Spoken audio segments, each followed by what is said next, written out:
Welcome back to the channel, guys. My name's Andy R and this is the Brotherhood of Men, a channel dedicated to get you men a better outcome.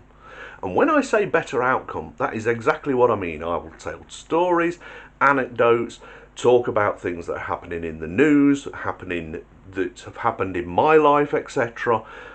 The mistakes I've made, so that you guys out there don't have to make those mistakes for yourself, because as I've said before in previous videos, we do not live long enough to make all of the mistakes ourselves. Learn from others. Anyway, today what's the subject, Andy? Well, I'm glad you asked. The subject today is story time. I'm going to tell you a story that didn't directly happen to me. You'll understand as I go along, but it sort of explains how women think of men and how women treat men, especially when they've done something wrong and the guy's forgiven them. So this story goes back 2 years now. It's only a couple of years ago, fairly fresh in my mind. So in my previous job, we had people who came and went, people who were sort of semi-part-time, some semi-retired. But this woman, she was in her 30s. I was introduced to her, and over the ensuing few months, I'd had a few chats with her, you know, get to know sort of thing. That's what happens when new people start, you get to know them. Anyway, this one day we were in the break room together, and she was sat at another table, just only a few feet from me.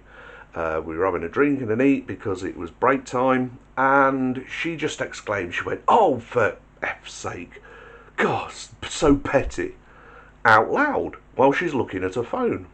So I look up from what I was reading and I said, "What's the matter?" She goes, "Oh, a friend of mine trying to stir it." And I went, "Oh, really? What's that all about?" She goes, "Oh, she's just posted on Facebook about where my ex-boyfriend has been and what he's been doing. And I know she's deliberately put it on there to wind me up." And I was confused, and I said to her, "Hang on, I thought you were married." And she goes, "Yes, I am." And I'm like, "Well, you've been married, as far as I know, for over a decade, like, you know, for about 15 years. Why would somebody be trying to wind you up about a boyfriend from over 15 years ago?" I just couldn't figure it in my mind. And then the light bulb went on and I went, "You had a boyfriend?" And she went, yeah. And then she gets a bit uncomfortable because she realises what she said. I said, "Did your husband know about this?" And she said, well, yeah, he found out about it, but he forgave me." And I went, "Really?" I went really quiet, and she must have seen something on the look on my face.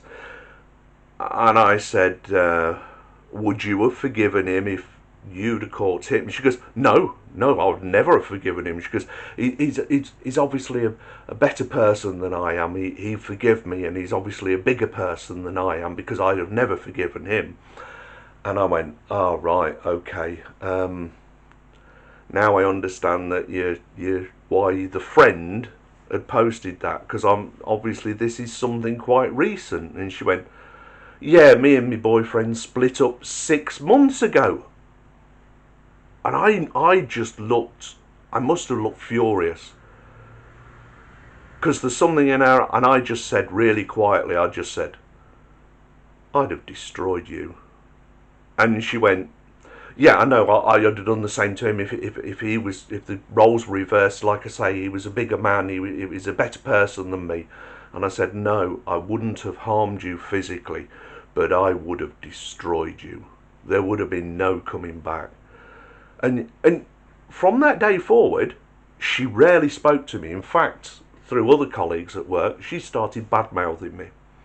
For the simple reason that I was honest. I would never have put up with what she did if I was her husband, and we'd have been over. But here's the thing. They had a kid together, a little boy. He was 8 or 9 years old, I think, at the time. So he'd be about 10, 11 now. And I can guarantee that he forgave her so that he stayed in his young boy's life and helped raise him. That would be the only reason I could think that he'd forgive her, because let's be honest, she was pretty. Yes, she was. She was fairly petite. She was slim. I wouldn't say she was attractive. As she got into her 30s, her features were a lot more chiselled. There's an old English phrase for it. Hatchet-faced is what we say. It's like chiselled, square-edged face features. At one point, when she had probably a bit more flesh on her face when she was younger, she was probably quite pretty. But now, she wasn't. Now, here's the other thing that you need to take into consideration. Her husband is rich. And when I say rich, I mean he is a multimillionaire. His father, that's the husband's father, is a genuine billionaire. So he's thinking to himself, if I divorce her, he'd got his own businesses and they were doing very well. That's why he was wealthy. His father had helped him set them up by financially backing him. So he's thinking to himself, if I divorce her, I'm going to lose a lot of my assets if I'm able to keep the business, or she's going to become 50% shareholder in a business and I'll have to deal with her, which I don't want to do. Now, if I was her husband and she'd done that to me, and I was in his position, I'd do some very careful planning. What I would do in his situation was, for a start, I'd be sport shagging her. Because she already feels guilty about what's happened, she's going to let him do all of the freaky, nasty stuff that she's previously, because wives don't do that, has not let him get away with. Well, I'd do all those things. I'd use a bit of anger in my voice and that, so she knows that I'm doing this because I'm angry with her. And she'd be more willing to go along with it because she wants his forgiveness. Secondly, whilst all that's going on, I'd be quietly winding my business up and selling it on. And then I'd be moving that money somewhere that she can't get out of it. And then about 12 months down the line, I'd divorce her. Now, if he's staying to stay in his son's life, okay, fair enough. But what he didn't realise, because 6 months after we'd had this conversation, the way she talked about her husband, you would think she was talking about a piece of garbage, an absolute rubbish individual. He'd phone her at work or something and she'd go, oh, it's dickhead phoning, like, let me just go and answer the phone to the loser and walk outside. This is how she spoke about her husband. And why? Because he forgave her. You see, she didn't respect him enough that she went and had the affair to start with. He forgave her, so what does that say to her? Hey, it's all good. Carry on. Do as you like.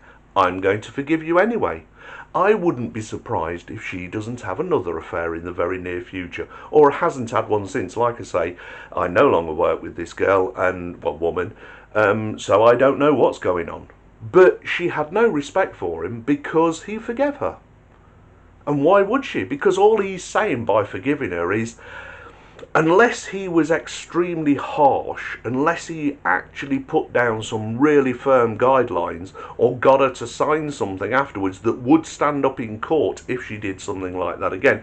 I don't know the ins and outs of that. I don't know her husband. I do know he's rich because other people know the family, and I do know that his father is a billionaire. So she knew she's onto a good thing. But she spoke about him like he was an absolute piece of ash. She had no respect for this guy anymore. So let that be a lesson to you guys out there. If anything should happen, anytime you're disrespected by a woman, walk away.